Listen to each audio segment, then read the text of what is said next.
वरुणश्चाग्निश्च राष्ट्रम् धारयताम् ध्रुवौ ध्रुवेण हविषा तस्मै देवाधिब्रवन् अयम् च ब्रह्मणस्पतिः।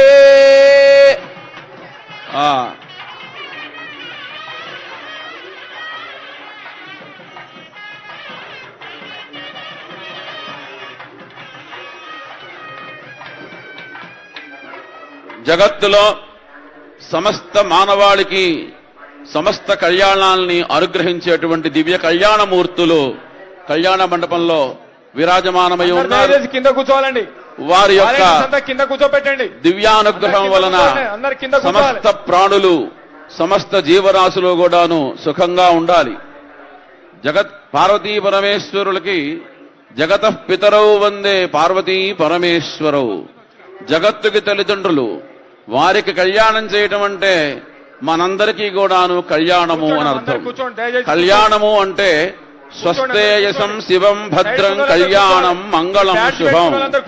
ఈ కళ్యాణం చూడటం, ఈ కళ్యాణం గురించి వినటం, ఈ కళ్యాణాక్షతలు స్వీకరించటం, ఈ కళ్యాణ ప్రసాదాన్ని భక్తితో ఎవరైతే సేవిస్తారో ఆ సమస్తమైనటువంటి మానవాళికి కూడాను వారి వారి కుటుంబంలో, వారి వారి గృహాల్లో, వారి వారి మనస్సుల్లో, వారి వారి హృదయాల్లో ఆ శుభ పరంపరలు కొనసాగుతాయి అనే విషయంలో ఏమాత్రము కూడా సంశయం లేదు. ప్రకృతంలో కళ్యాణానికి ఏర్పాట్లలో భాగంగా మొట్టమొదటగా స్వస్తివాచనం, ఆ తదుపరి మహాగణపతి పూజ. కార్యారంభేతు విఘ్నేశం. ఏ కార్యక్రమం చేయాలన్నా మనం మొట్టమొదట చేసేది సకల విఘ్న నాయకుడైనటువంటి ఆ గణపతిని ఆరాధిస్తాం. ఎవరైతే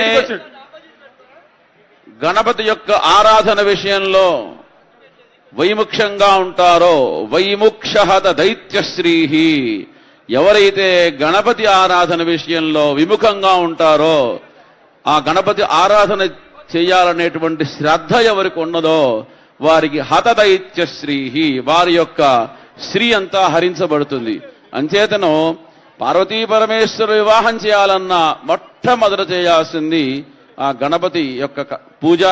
ఆ గణపతి పూజని ప్రారంభించడానికి ముందుగా మన అర్చక స్వాములు స్వస్తివాచకాన్ని అలాగే దీపారాధనాది మంగళ కార్యక్రమాలన్నీ కూడాను ఏర్పాటు చేసుకున్నారు. భూనాయకం వా ధననాయకం వా భజన్ భువం వా ధనమేతి లోకే తద్విఘ్ననాథన్ న భజామి కింతు సహస్రశస్తం ప్రణమామి నిత్యం అంటారు ఒక కవి. చాలా చమత్కారంగా అంటారు. లోకంలో బాగా భూమి ఉన్నవాణ్ణి సేవిస్తే, ఒక 100 ఎకరాలున్న ఆసామిని సేవిస్తే ఏదో ఒక రోజున 1 ఎకరం బాబా నువ్వు హాయిగా సేద్యం చేసుకొని ఇస్తాడు.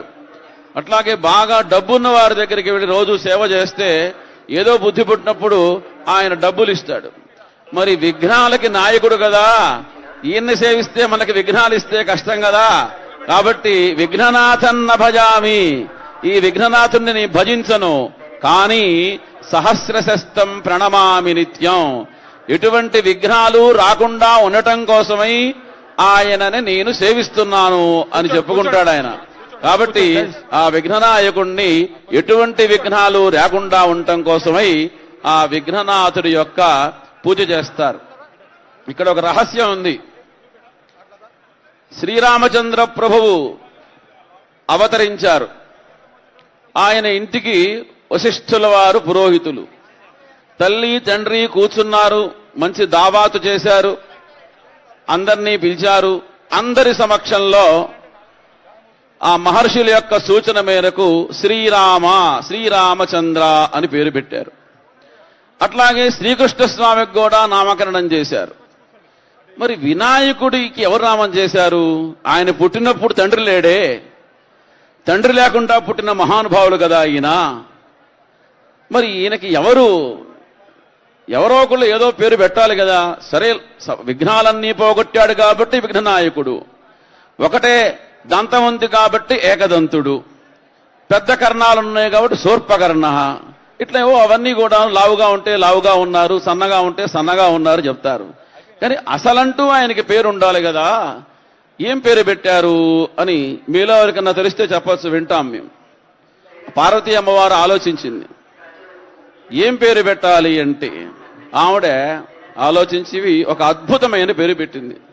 గణపతికి ఆ పేరంటే చాలా ఇష్టం. అది మంత్రశాస్త్రంలో చాలా రహస్యమైన విషయం.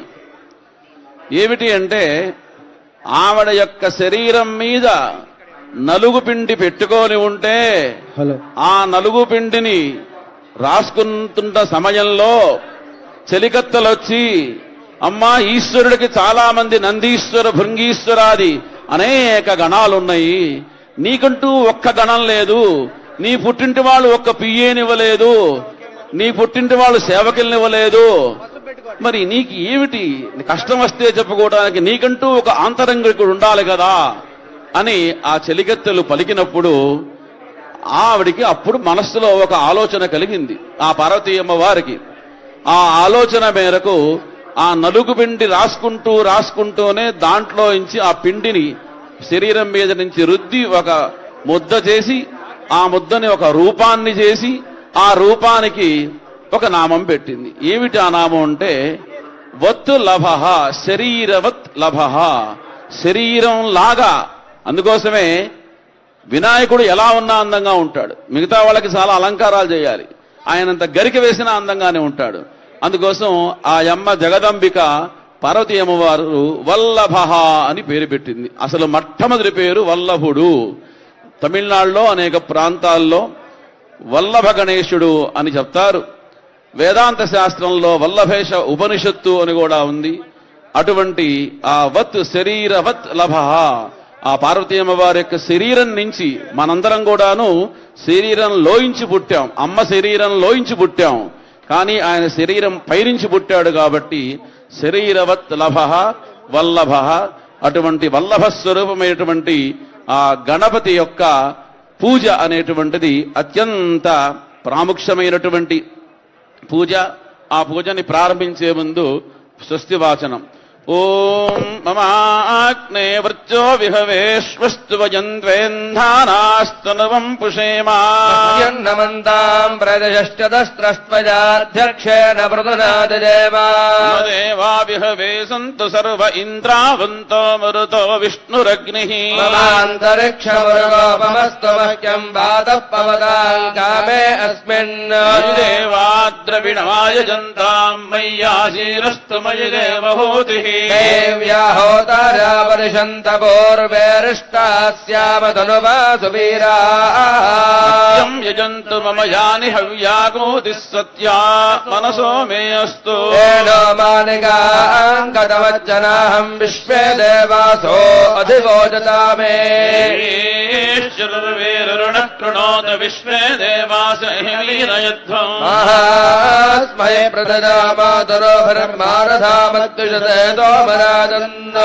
మన్యం పరిజునన్ పరస్తారదబ్ధో గోపాః పరిపాహినస్తో ప్రత్యంచోషంతి నిగతః పునస్తే మైషాంజత్తం ప్రబుధా వినేజత రాధాతృణాం భువనస్య యస్పతిర్దేవగం సవితారమభిమాతిషాః ఇమై యజ్ఞమశ్వినో భా బృహస్పతిర్దేవాః పాంతో యజమానన్యద్భాద జానో మహిషः శర్మ యగం సరస్మిన హవే పురుహూతః పురుక్షో ప్రజారి హరియష్టముడరేంద్రమానో రీరిషో మా పరాదాః పత్నా అపదే భవంత్రింద్రాగ్నిభ్యామవబాధామహేతా అథవో రుద్రా ఆదిత్యా ఉపరి స్పృశం మోక్రంజేత్తారవధరాజవక్రన్న ఇంద్రమవరోహవామహే యోగో యుద్ధనజిదశ్వరిజ్యః యమన్నో హిజ్ఞం విహవేదుస్వాస్య కర్మో హరివో మే దినంబా.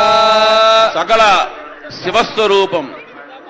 వేదము అంటే వేద శివ శివో వేద, వేదమే శివుడు, శివుడే వేదం. అంచేత ఏ పని చేయాలన్నా మన భారతీయ సనాతన సంప్రదాయంలో వేదమంత్ర ఉచ్చారణలతోనే ప్రారంభం చేస్తాం. ఇక్కడ జమదగ్ని మహర్షి సాక్షాత్తు ఆ పరమేశ్వర స్వరూపం కాబట్టి ఆయనకి అత్యంత ఇష్టమైనటువంటి ఆ వేద ధ్వనిని ఇప్పటిదాకా మనం ఇక్కడ చెప్పుకోవడం జరిగింది. దేవీం వాచమజనయంత దేవాస్తాం విశ్వరూపాః పశవో వదంతి మంత్రే తమోర్జందుహానాథే దుర్వాగస్మానుపదుష్టుతైతో రాజా గణపతి కీర్తన ఒక 3 నిమిషాలు మీకు గణపతి కీర్తనతో మేము ప్రారంభం చేస్తాం.